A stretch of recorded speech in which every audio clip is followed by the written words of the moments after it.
The evidence we received was overwhelming that this is one of the biggest and most interesting social changes our society is facing.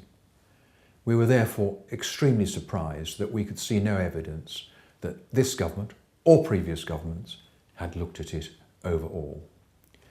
And we think that is wrong and needs to change. By and large, government has left it to individual departments to look at how an ageing society affects their own individual department, and they have done that to varying degrees of success.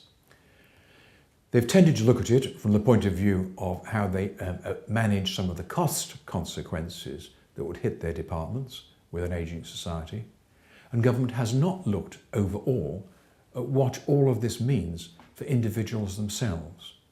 We think government should look at it from the point of view of individual citizens rather than from the point of view of government, and that requires a different mindset and a different process to review it. The usual way that governments address these things is they do work and tell us in a white paper what they think are the issues, what are the changes and challenges, and what they're going to do about it.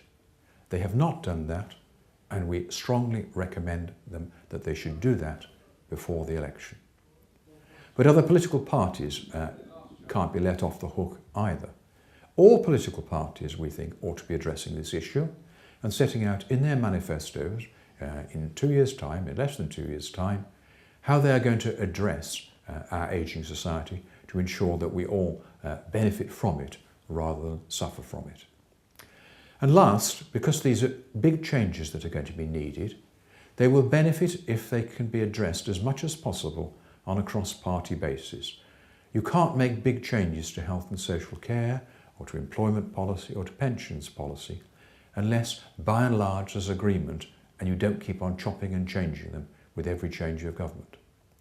So we call on all political parties to support the creation of 2 commissions to start within 6 months after the next election, to look at the changes that are needed to our health and social care system, and to look at the changes that are needed to our pensions, our employment practices, and our equity release practices, so that people are better able to care for themselves in the future.